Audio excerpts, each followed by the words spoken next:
Hi, this is Divan Chauhan with the topic of physics of class 9th, which is motion. which is motion. तो बच्चों, आज हम लोग class 9th के physics का एक चैप्टर पढ़ेंगे जिसका नाम क्या है, मोशन है। तो स्टार्ट करते हैं।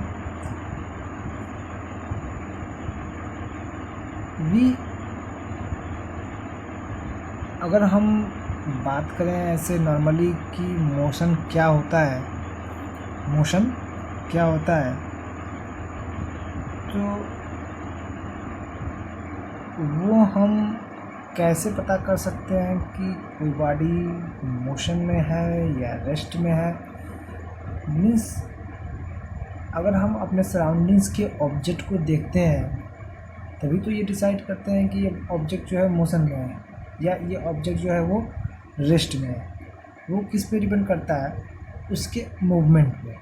जैसे ये पेन यहाँ पर रखी गई है तो मूव नहीं कर रही, तो हम कहेंगे क्या है, ये रेस्ट पे। ये पेपर क्या है, रेस्ट पे है। मतलब ये बुक, कॉपी, मोबाइल्स, ठीक है, जितने ऑब्जेक्ट्स हम देख सकते हैं तो वो सब यहाँ पे हमको जितने ऑब्जेक्ट्स दिख रहे हैं वो सब के सब क्या है, रेस्ट पे है। अगर हम इस रूम से बाहर की बात करें, जैसे आपका व्हीकल्स हो गया, ह्यूमंस हो गए, एनिमल्स हो गया, ट्रेन हो गई, एरोप्लेन हो गया, ये सब क्या है, ये सब जनरली किस फॉर्म में होते हैं, मोशन के फॉर्म में होते हैं। क्यों? क्योंकि ये मूव करते रहते हैं। ठीक है, कुछ मोशंस ऐसे भी होते हैं जिसको हम ऑब्जर्व नहीं कर सकते, मतलब कि नेक्ड आई से हम इसको देख नहीं सकते, लेकिन इनडायरेक्टली हम उसकी प्रेजेंस कर सकते हैं, हम उसको फील कर सकते हैं, उसकी प्रेजेंस को, या किसी एविडेंस के थ्रू हम उसको बता सकते हैं कि यहाँ पे एक मोशन, किसी चीज़ का जो है मोशन है। जैसे ब्लोइंग ऑफ एयर, अगर हवा बह रही हो तो हवा बहते समय हम क्या देखते हैं कि पत्ते जो होते हैं, वो पेड़ के पत्ते जो होते हैं वो क्या करते हैं, मूवमेंट करते हैं, या धूल उड़ती है तो हम क्या कहते हैं कि हवा जो है चल रही है या मूव कर रही है, ब्लो कर रही है। ठीक है, तो ये होता है मोशन। तो हम सबसे पहले आते हैं मोशन की, कि मोशंस क्या होता है। अगर मान लेते हैं कि जैसे हम किसी बस में बैठे हुए हैं, ठीक है, तो हमारा जो पोजीशन है बाहर की चीज़ों से, जैसे बाहर पेड़ है, पौधे हैं, पोल है, ठीक है, कोई व्यक्ति है और या दूसरा कोई व्हीकल्स है, उसके रिस्पेक्ट में जब हमारा पोजीशन चेंज होता है, हम जिस बस में बैठे हैं हमारा पोजीशन जो चेंज हो रहा है, तो हम क्या कहेंगे कि we are in the motion. जो ठीक है, बात समझ में आ रही है आप लोग को। जैसे कि अगर हम कहें यहाँ पे कि कोई व्यक्ति जो है किसी एक बस में बैठा हुआ है, ठीक है, और ये बस जो है मूव कर रही है, तो किसी भी, और यहाँ पे एक पोल है, क्या है, पोल है, ठीक है, तो इस पोल के रेस्पेक्ट में ये जब बस मूव करेगी तो हम क्या कहेंगे कि जो इस बस में व्यक्ति बैठा हुआ है उसका पोजीशन जो है इस फिक्स्ड पॉइंट से क्या हो रहा है, एक पर्टिकुलर टाइम में, एक जैसे जैसे समय बीतता जा रहा है ये उससे एक पोजीशंस के रिस्पेक्ट में ये मूव करता जा रहा है, दूर होता जा रहा है या नज़दीक होता जा रहा है। तो हम क्या कहेंगे कि ये ऑब्जेक्ट जो है या ये बस से जो है या पर्सन जो है वो क्या है, मोशन में है। तो इस फिक्स्ड पॉइंट को हम या ओरिजिन कहते हैं या रेफरेंस पॉइंट कहते हैं, जिसके रेस्पेक्ट में दूसरी बॉडी जो है वो क्या, उसका हम मूवमेंट को बता सकें कि वो रेस्ट में है या मोशन में है। तो सबसे पहला ऑप्शन आता है कि मोशन, रेस्ट क्या होता है, concept of rest and motion. तो a body is said to be at rest if it does not change its position with respect to a fixed point with the passage of the time। इसका कहने का मतलब ये है कि कोई भी ऑब्जेक्ट वो रेस्ट में कहा जाएगा अगर उसकी पोजीशन जो है किसी एक फिक्स्ड पॉइंट के रेस्पेक्ट में अगर चेंज न हो रही, तो हम क्या कहेंगे कि वो बॉडी जो है या वो ऑब्जेक्ट जो है किस पोजीशन में है, रेस्ट में है। जैसे ये रेड पेन का मतलब कि ये रेड पेन मोशन में है या रेस्ट में, हम क्या बताएंगे, हम उसको एक रेफरेंस पॉइंट या फिक्स्ड पॉइंट से कंपेयर करेंगे। मान लेते हैं ये पॉइंट ब्लैक पेन जो है ये पॉइंट है, तो हम उसके रेस्पेक्ट में इसको हम क्या करेंगे, कंपेयर करेंगे। क्या इसका पोजीशन चेंज हो रहा है उसके रेस्पेक्ट में?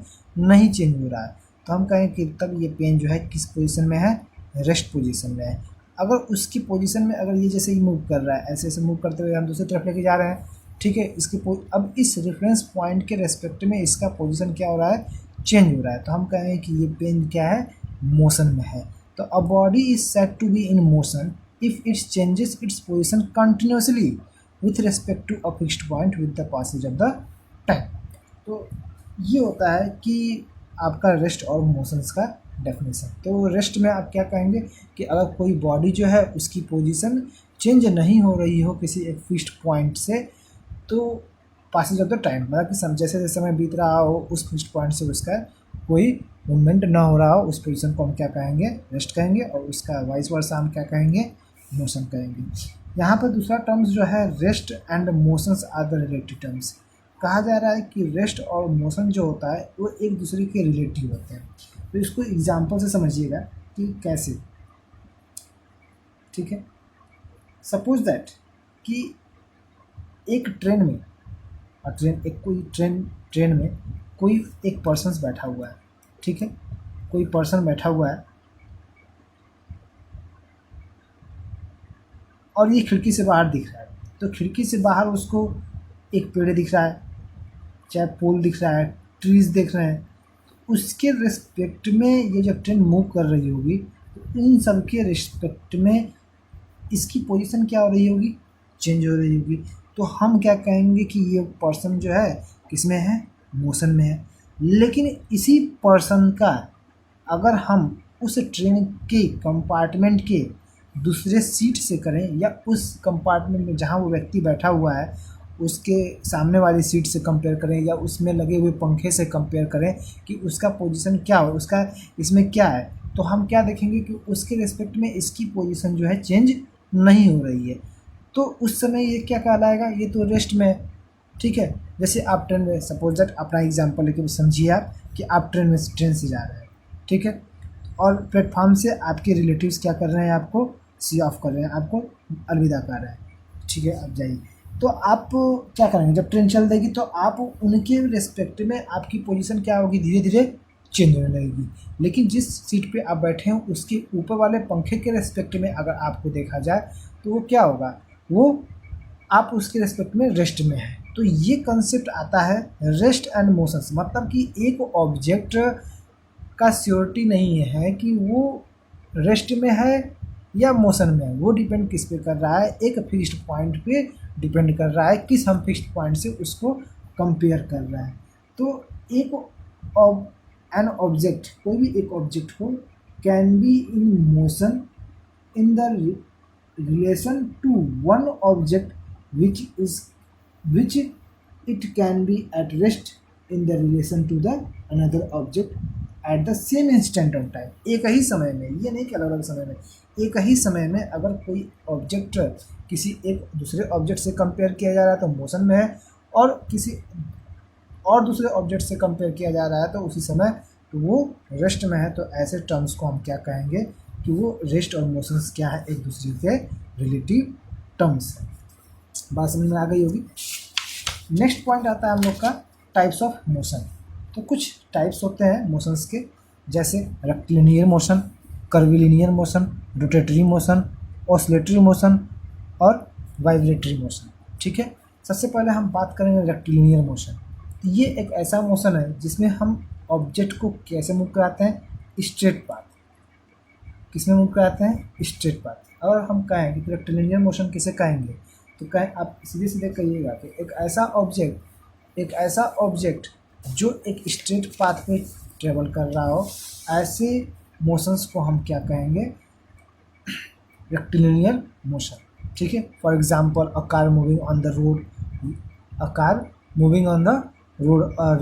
Train running on the track, ठीक है। तो ये किसके एग्जांपल्स हैं, रेक्टिलिनियर मोशन के। Curvilinear motion,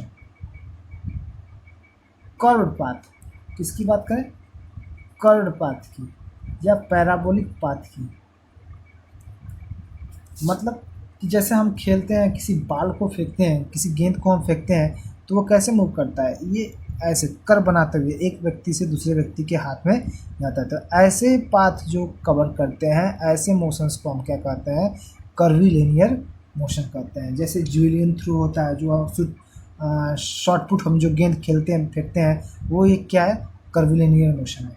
rotatory motion, rotate का मतलब क्या होता है, राउंड राउंड घूमना। जैसे हमारा फैन फैन फैन फैन का जो मोशन होता है वो कैसा होता है, वो एक रोटेटरी मोशन होता है। मतलब कि एक fixed point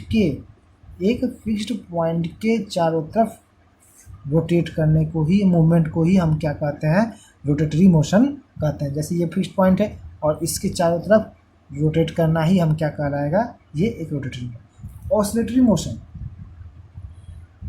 two and fro motion, इसे कहते हैं हम to and fro motion. To and fro motions जो होते हैं उसे हम कहते हैं, जो ऐसे पेंडुलम, जिसका एग्जांपल क्या होता है, पेंडुलम।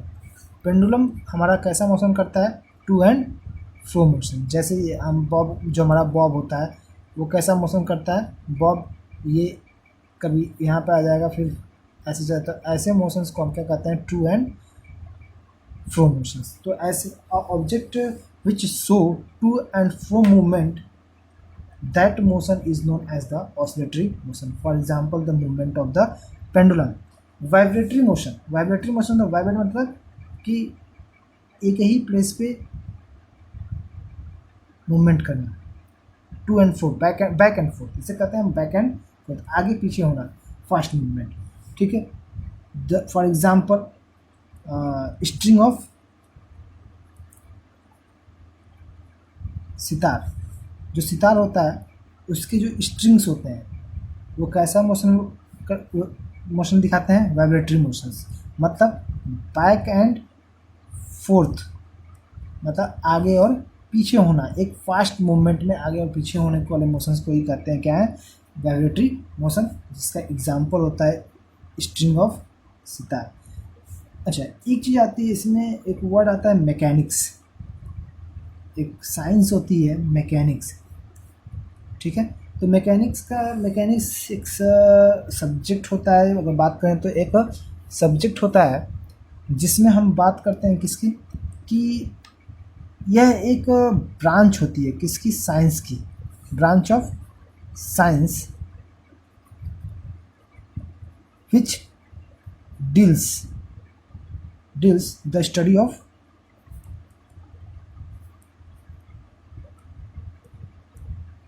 मोशन। ठीक है। एक ऐसी ब्रांच ऑफ साइंस जो मोशंस को डील करे, उस साइंस को हम क्या कहते हैं, मैकेनिक्स कहते हैं। Next point is scalar and vector quantities. Scalar and vector quantities, अब देखो इसमें क्या होता है कि हम अपने डेली लाइफ में जितने हम मूवमेंट करते हैं या कुछ भी जो वर्क करते हैं, या हम कहें तो जो भी मेजरमेंट करते हैं, ये सारी की सारी एक फिज़िकल क्वांटिटीज़ होती है। जैसे किसी चीज़ का लेंथ नापना, तो लेंथ हम किस में नापते हैं, मीटर में नापते हैं। किसी चीज़ का मास नापना, केजी में। ठीक है। फोर्स लगाना, ठीक, दूरी, कोई डिस्टेंस चलना, स्पीड, चाल, मतलब कि ये सारी की सारी क्वांटिटीज़ हम कुछ ना कुछ करते हैं तो वो कुछ ना कुछ होता है। जैसे हम यहाँ पर लिख रहे हैं तो हम इस पर जो पेन से चला रहे हैं तो हम फोर्स लगा रहे हैं, तो फोर्स भी एक फिज़िकल क्वांटिटी है। ठीक है। तो उस फिज़िकल क्वांटिटीज़ को हम फर्दर डिवाइड करते हैं दो पार्ट्स में, scalar quantities and vector quantities. जितने ही फिज़िकल क्वांटिटीज़ हैं वो उसको दो कैटेगरीज में डिवाइड किया गया, scalar quantities and vector quantities. Then we study the first scalar quantity. A physical quantity which is described by its magnitude is called the scalar quantity. What is the meaning of here magnitude? यही समझना बहुत ज़रूरी है कि magnitude का यहाँ मतलब क्या है। इसका मतलब होता है वैल्यू, या हम कह लें तो साइज। ठीक है। कि एक फिजिकल क्वांटिटी एक ऐसी फिजिकल क्वांटिटी जिसकी पहचान सिर्फ और सिर्फ उसके मैग्नीट्यूड से हो जाए, मतलब उसकी सिर्फ वैल्यू से हो जाए। मतलब अगर हम कहें कि हमारे पास एक ऑब्जेक्ट है जिसका मास जो है 2 kg, तो ये 2 kg क्या है, उसकी पहचान है। उस ऑब्जेक्ट की क्या है, पहचान है कि वो ऑब्जेक्ट कितने ग्राम, कितना मास का है, 2 kg का है। तो उसका 2 kg, 2 kg ही 2 kg ही क्या बता रहा है, उसका मैग्नीट्यूड, उसकी वैल्यू। ठीक है, तो ऐसे जिसमें नंबर्स शो, अगर नॉर्मली हम बात करें जिसमें जिस अमाउंट का सिर्फ और सिर्फ नंबर पता चले, वैल्यू पता चले, उस क्वांटिटी को हम क्या कहते हैं, फिजिकल क्वांटिटी कहते हैं। जैसे हम एग्जांपल समझिए, लेंथ। लेंथ क्या होता है, मीटर में नापा जाता है, किलोमीटर में नापा जाता है, सेंटीमीटर में। 5 centimetre, 2 centimetre, 5 kilometre, 1000 kilometre. Time, time को सेकेंड में, मिनट में, ईयर में, वीक में, मंथ में, इसमें नापा जाता है। तो इसमें सिर्फ और सिर्फ हमको कोई कह दे भाई तुम कितने घंटे से पढ़ा रहे हो, तो हम कहेंगे सिर्फ 2 घंटे से, 4 घंटे से, 5 घंटे से हम पढ़ा रहे हैं। इसमें जो 2 घंटा है, 5 घंटा, यही तो इसकी, इस क्वांटिटी की क्या है, मैग्नीट्यूड है। Volume 5 centimetre cube, 2 centimetre cube, तो ये सब क्या है, value. Distance 5 metre, 2 metre, 10 metre. Speed 5 kilometre per hour. अब स्पीड, किसी भी ऑब्जेक्ट की स्पीड, अब वो कहाँ जा रहा है, किस स्पीड से किधर जा रहा है, ऊपर जा रहा है कि नीचे जा रहा है कि दाएं जा रहा है कि बाएं जा रहा है, हमें नहीं पता। लेकिन बस उसका हमको ये पता है कि वो इस स्पीड से, इस मूवमेंट से, इतने तेज़ से या इतने स्लो मोशन से वो मूव कर रहा है। पावर, पावर एक क्वांटिटी होती है। Temperature, temperature 5 degree Celsius, 10 degree, 1 Fahrenheit. ठीक है, तो ये सब क्या है, क्यों जो ये वैल्यू बता रहा है 1 2 3 कांस्टेंट टर्म्स, और उसके अलावा और कुछ नहीं बता रहा है, तो वैसे क्वांटिटीज़ को हम क्या कहते हैं, स्केलर क्वांटिटी कहते हैं। तो इसकी सिंपल सी डिफिनेशन है, physical quantity which shows the magnitude is known as the scalar quantity. बात समझ में आ गई। Next one is the vector quantity. Vector quantity क्या होता है, a physical quantity which is describe by its magnitude as well as its direction. अब इसमें क्या आ गया, मैग्नीट्यूड तो होगा ही होगा, मैग्नीट्यूड तो होगा ही होगा, as well its its direction. अब एक ऐसी क्वांटिटी, एक ऐसी फिजिकल क्वांटिटी जिसमें मैग्नीट्यूड और डायरेक्शन दोनों आ जाए, वैसे क्वांटिटीज को हम क्या कहते हैं, वेक्टर क्वांटिटी कहते हैं। क्या कहते हैं, वेक्टर क्वांटिटी कहते हैं। जैसे डिस्प्लेसमेंट, डिस्प्लेसमेंट होता है, एक ऐसी फिजिकल क्वांटिटी होती है जिसमें हमारा डायरेक्शन होता है और मैग्नीट्यूड होता है। जैसे 5 किलोमीटर, 5 किलोमीटर, 5 किलोमीटर ईस्ट, मतलब कि 5 किलोमीटर कहाँ होगा, 5 किलोमीटर ईस्ट, मतलब 5 किलोमीटर पर। एक्सीलरेशन 5 मीटर पर सेकेंड स्क्वायर इन रिटार्डेशन या एक्सीलरेशन। फोर्स 5 न्यूटन, फोर्स की यूनिट क्या होती है, न्यूटन में होती है। तो 5 न्यूटन। अब किस डायरेक्शन में फोर्स लगा रहे हैं, अपवर्ड लगा रहे हैं कि डाउनवर्ड लगा रहे हैं, तो ये सब क्या है, वेट। वेट हमेशा किस डायरेक्शन लगता है, डाउनवर्ड लगता है, तो इसका डायरेक्शन है। अब वेट जो होता है हमेशा अंदर नीचे की तरफ लगता है, ग्राउंड की तरफ लगता है, ग्राउंड की द्वारा लगाया जाता है, अर्थ के द्वारा लगाया जाता है, तो इसका एक डायरेक्शन है। तो इसकी वैल्यू के साथ साथ हमारे पास क्या आएगा, डायरेक्शन आएगा। तो हम इसलिए कहेंगे कि वेट एक कैसी क्वांटिटी है, वेक्टर क्वांटिटी है। फोर्स के साथ भी एक डायरेक्शन है, किस डायरेक्शन में हम फोर्स लगा रहे हैं, तो ये भी क्या है, मैग्नीट्यूड के साथ डायरेक्शन आएगा, तो हम कहेंगे कि ये भी एक वेक्टर क्वांटिटी। एक्सेलरेशन, हम किस डायरेक्शन में किस एक्सेलरेशन से मूव कर रहे हैं, तो ये भी क्या कहलाएगा, एक वेक्टर क्वांटिटी। डिस्प्लेसमेंट, हम किस डायरेक्शन में मूव कर रहे हैं, कितने दूरी की जा रहे हैं, तो अपनी लोकेशन बताने के लिए, तो हम उसको क्या कहेंगे, वो भी एक वेक्टर क्वांटिटी है। आई थिंक आप लोग को ये समझ में आया होगा। नेक्स्ट पॉइंट हम देखते हैं, concept of distance and displacement. Important point भी है ये कि concept of distance and displacement. वैसे बात किया जाए तो दोनों एक ही है, दोनों का सेंस एक ही निकल के आता है कि डिस्टेंस और डिस्प्लेसमेंट दोनों मेज़रमेंट को ही, लेंथ डिस्टेंस मतलब कि मेज़रमेंट करने के लिए ही यूज़ किया जाता है, लेकिन नाम इनका दोनों अलग अलग है, तो कुछ ना कुछ इनमें डिफरेंस होगा ही होगा। देखते हैं क्या डिफरेंस है। सपोज दैट कोई व्यक्ति ए है, ठीक है, कोई व्यक्ति ए है, पर्सन है, जो मूव कर रहा है अपने घर से ऑफिस के लिए। तो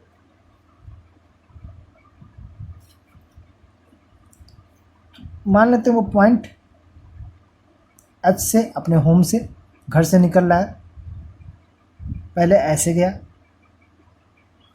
फिर उसके बाद ऐसे गया, फिर उसके बाद ऐसे गया, ये रोड है उसके घर से ऑफिस जाने का, फिर उसके बाद ऐसे गया, अब जाके वो अपने ऑफिस पे पहुंच गया, ये उसका ऑफिस है।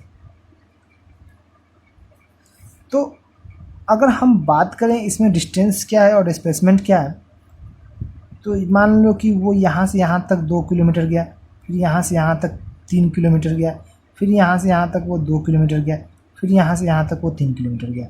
ठीक है, ये उसके ऑफिस जाने का रास्ता था। ठीक है, तो अगर हम बात करें डिस्टेंस को, तो डिस्टेंस क्या होता है कि जो टोटल पाथ होता है उस पर्सन के द्वारा जो टोटल पाथ कवर किया जाता है इन एनी डायरेक्शन, किसी भी डायरेक्शंस में, ठीक है, उसी को हम क्या कहते हैं, टोटल डिस्टेंस कवर्ड को ही हम क्या कहते हैं, मतलब टोटल पाथ जो कवर किया जाता है उसी को हम क्या कहते हैं, डिस्टेंस कहते हैं। तो यहाँ पे जो डिस्टेंस होगा, ठीक है, अगर ये h है, i j k o, ठीक है, तो यहाँ पे जो डिस्टेंस होगा वो पहले 2 किलोमीटर गया, प्लस 3 किलोमीटर गया, फिर 2 किलोमीटर, फिर 3 किलोमीटर, तो 3 2 5 10 किलोमीटर, ये टोटल डिस्टेंस आ गया। मतलब कि जो टोटल पाथ कवर्ड किया जाता है एक किसी भी एक ऑब्जेक्ट के द्वारा in any direction, that is known as the distance, या एक्चुअल पाथ की बात करें, एक्चुअल पाथ जो होती है। ठीक है, दूसरी बात तो देखें तो इसमें जो डिस्प्लेसमेंट होता है वो क्या होता है,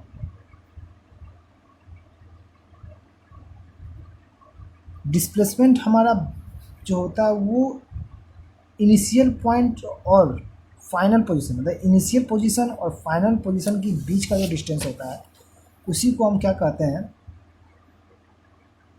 शॉर्टेस्ट पाथ। अगर हम बात करें तो शॉर्टेस्ट पाथ कर सकते हैं, मतलब कि इनिशियल पोजीशन और फाइनल पोजीशन के बीच के डिस्टेंस को ही हम क्या कहते हैं, डिस्प्लेसमेंट कहते हैं। जैसे यहाँ से जो डिस्टेंस पाथ है वो इनिशियल पोजीशन पाथ, पोजीशन क्या है उसकी h है, और फाइनल पोजीशन ऑफिस है, तो इसके बीच का जो डिस्टेंस है, मतलब कि इसके बीच का जो शॉर्टेस्ट पाथ है या शॉर्टेस्ट डिस्टेंस है उसी को हम क्या कहेंगे, डिस्प्लेसमेंट कहेंगे। तो डिस्प्लेसमेंट यहाँ पे कितना हो जाएगा, डिस्प्लेसमेंट यहाँ पे इसका हो जाएगा 2 किलोमीटर ये गया, और ये हमारा ओ आई भी कितना होगा, 2 किलोमीटर ही होगा, तो 2 + 2 4 किलोमीटर। तो कहीं ना कहीं हम क्या देख रहे हैं कि जो हमारा डिस्टेंस होता है वो ऑलवेज ग्रेटर होता है देन द डिस्प्लेसमेंट। ठीक है, एक और एग्जांपल देते हैं। मान लीजिए कि कोई व्यक्ति जो है एक स्टेडियम के चारों तरफ सर्कुलर ट्रैक में रन कर रहा है, ठीक है, और इस स्टेडियम का जो रेडियस है वो r है, इस पोजीशन से ओ से वो स्टार्ट करता है। ठीक है, 1 कंप्लीट रिवोल्यूशन करने के बाद वो इस पोजीशन पे जाके रुक जाता है, स्टॉप कर जाता है, यहाँ पी पे वो क्या करता है, स्टॉप कर जाता है 1 कंप्लीट रिवोल्यूशन करने के बाद। तो इसका डिस्टेंस कितना होगा और डिस्प्लेसमेंट कितना होगा,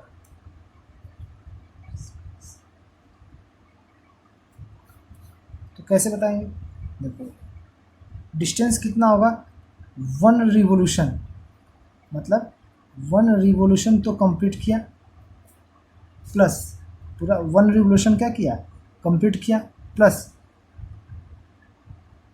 ये पाथ भी होगा, ये यहाँ से यहाँ तक भी गया, तो ये पाथ क्या है, half revolution, half revolution.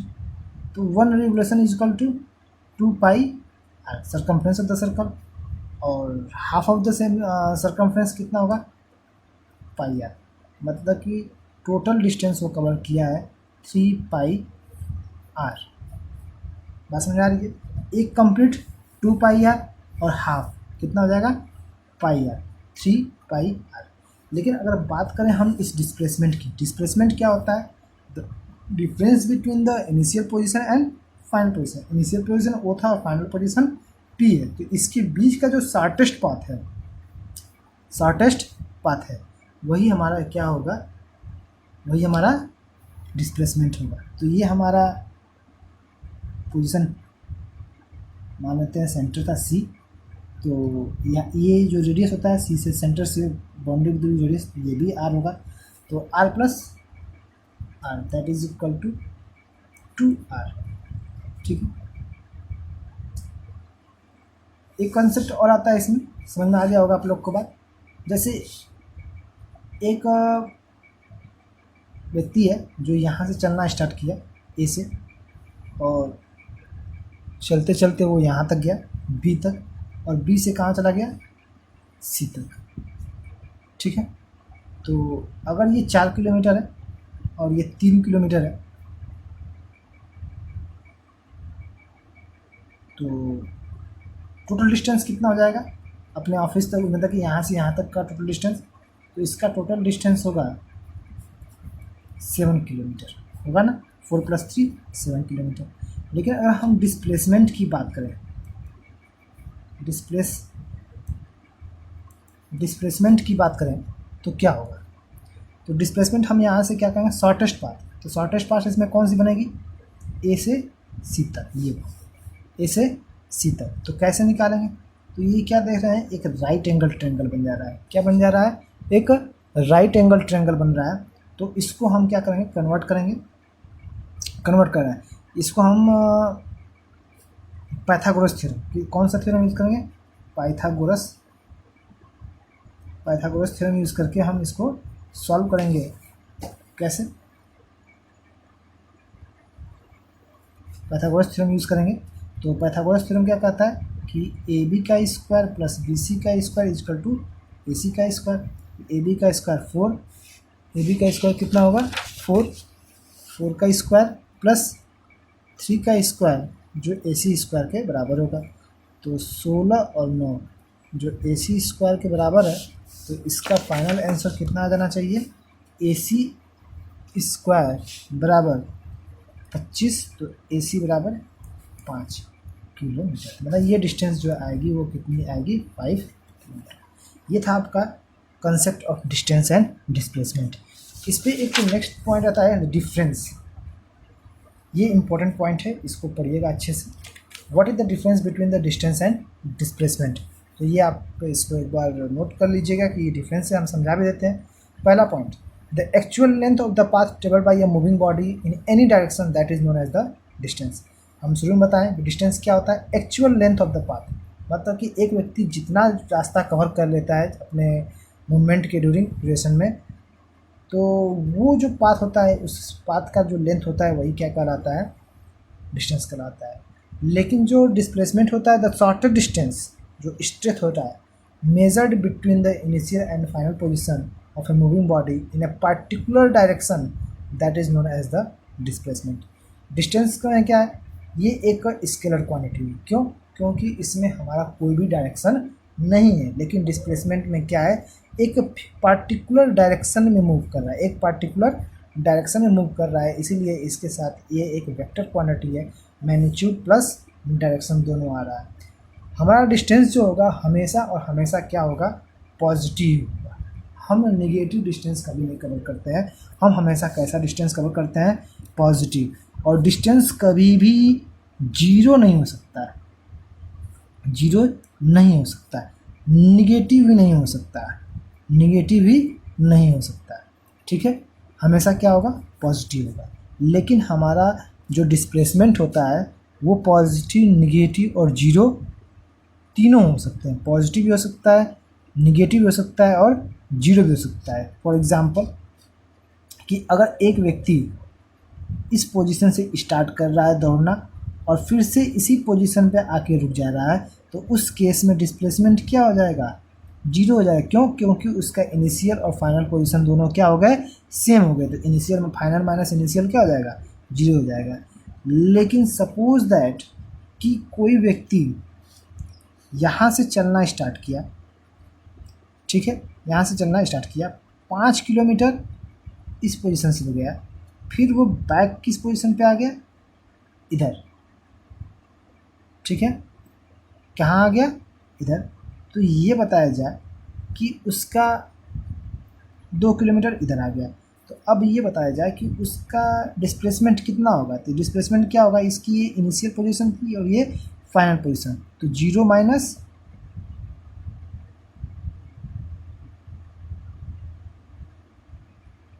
2 that is equal to -2, ठीक है। तो हमारा जो डिस्प्लेसमेंट होता है वो पॉजिटिव, नेगेटिव और जीरो तीनों हो सकता है। हमारा जो डिस्टेंस होता है डिपेंड ऑन द पाथ। देखें, जो बनता है कि हमारा जो एक्चुअल पाथ होता है पाथ पे डिपेंड करता है, लेकिन ये हमारा पाथ पे डिपेंड नहीं करता। ये शॉर्टेस्ट पाथ को मानता है। जो इनिशियल और फाइनल पोजीशन के बीच का जो शॉर्टेस्ट पाथ होता है वो उस पर डिपेंड करता है। मैग्नीट्यूड की अगर बात करें तो डिस्टेंस का मैग्नीट्यूड जो होगा हमेशा बड़ा होगा as compare to the displacement. हम जितने क्वेश्चन अभी यहाँ पर लगाए हैं सब केस में देखिए डिस्टेंस 10 किलोमीटर और डिस्प्लेसमेंट 4 किलोमीटर, तो ये हमेशा क्या है, बड़ा है। यहाँ पे देखिए ये 3r है और 3πr और यहाँ पे 2r है, तो डिस्टेंस हमेशा कैसा होगा, बड़ा होगा, और डिस्प्लेसमेंट हमारा कैसा होगा, छोटा होगा। यहाँ पर डिस्टेंस 7 किलोमीटर आया था और डिस्प्लेसमेंट 5 किलोमीटर आया था, तो हम हर केस में क्या देख रहे हैं कि जो डिस्टेंस है वो हमेशा ज़्यादा रहेगा और डिस्प्लेसमेंट हमेशा कम रहेगा। तो ये हमारा था the difference between the distance and displacement. एक न्यूमेरिकल हम इस पर देख लेते हैं। कह रहा है कि an athlete completes 1 round of circular track of diameter 200 metre in 40 second. what will be the distance covered and also the displacement at the end of 2 minute 20 second. तो इसको हम कैसे सॉल्व करेंगे। अब देखो, एक एथलीट से जो एक complete 1 round circular track of diameter 200 metre, मतलब कि एक सर्कुलर ट्रैक हम ले लेते हैं, ठीक है।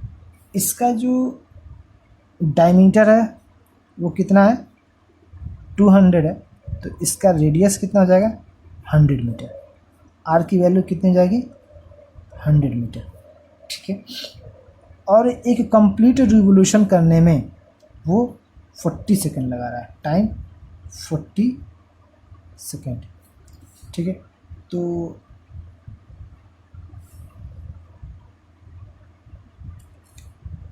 पूछा जा रहा है कि what will be the distance covered and also the displacement at the end of 2 minute 20 second. तो टोटल हम निकाल लेंगे, टोटल टाइम कितना दिया गया है, टोटल टाइम दिया गया है 2 मिनट 20 सेकेंड में वो डिस्टेंस कितना कवर करेगा और डिस्प्लेसमेंट कितना कवर करेगा। तो 2 मिनट 20 सेकेंड में 22 मिनट में कितने हो जाएंगे, 60 + 60 120 + 20 दैट इज़ 140 सेकेंड। पूछा जा रहा है कि 140 सेकेंड में वो डिस्टेंस कितना होगा और डिस्प्लेसमेंट कितना होगा। तो सबसे पहले हम क्या निकाल लेंगे, ये सर्कुलर ट्रैक का जो सरकमफ्रेंस है वो निकालेंगे कि सर्कुलर ट्रैक का length of the circular track, length of circular track, तो क्या होगा, लेंथ निकालने के लिए 2πr, तो 2π 22/7 और r 100, तो 4400/7 मीटर, ये आपका आ गया लेंथ। तो डिस्टेंस निकल गया। अब इसको हम क्या करते हैं कि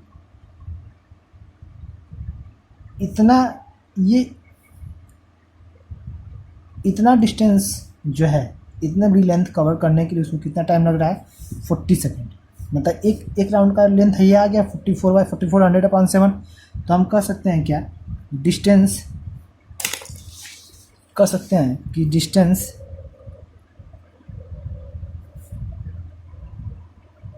travelled in 40 second that is equal to 4400/7। तो 1 सेकेंड में कितना होगा, तो डिस्टेंस ट्रेवल्ड इन 1 सेकेंड तो 4400 अपॉन 7, 4400 अपॉन 7 इंटू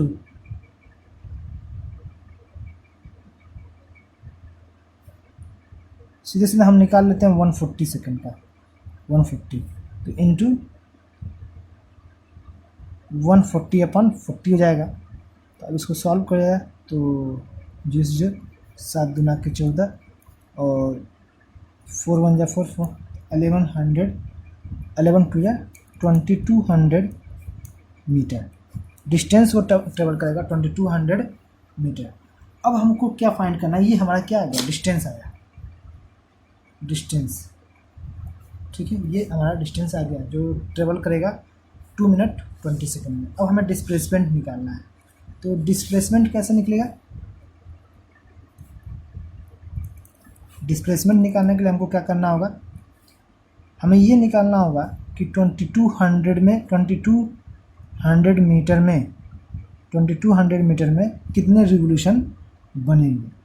तो इसको हम क्या करेंगे कि 2200 मीटर को हम डिवाइड कर देंगे किससे, एक रिवोल्यूशन का डिस्टेंस इतना है तो 2200 में कितना होगा, इससे डिवाइड कर देते हैं तो ये 4400 अपॉन 7, तो 7 ऊपर चला जाएगा, 2 0 से 2 0 कर गया 22 हुआ। तो ये अगर इसको सॉल्व करेंगे तो 3.5 मतलब 3 रिवोल्यूशन कंप्लीट होगा, ठीक है, 3 रिवोल्यूशन कंप्लीट तो होगा ही होगा। Since the 1 complete revolution of the displacement is 0। देखो अब क्या है कि 3 रिवोल्यूशन, तो एक रिवोल्यूशन कंप्लीट करेगा तो 0 हो जाएगा, दूसरा कंप्लीट करेगा तभी भी डिस्प्लेसमेंट 0, तीसरा भी कंप्लीट करेगा तभी भी 0, और हाफ करेगा तो यहाँ से यहाँ तक, मतलब कि टोटल इनिशियल और फाइनल पोजीशन के बीच में जो डिस्टेंस आएगी वो कितनी आएगी, डायमीटर के इक्वल आएगी, डायमीटर के इक्वल आएगी, इक्वल टू द डायमीटर। तो डायमीटर कितना दिया गया था, 200 मीटर, तो डिस्प्लेसमेंट हमारा कितना आ जाएगा, 200 metre. I hope that all of you are understand this topics. If you face any problem then comment in the comment box, and the next topic, uniform and non-uniform motion, will be covered in the next video. Thank you.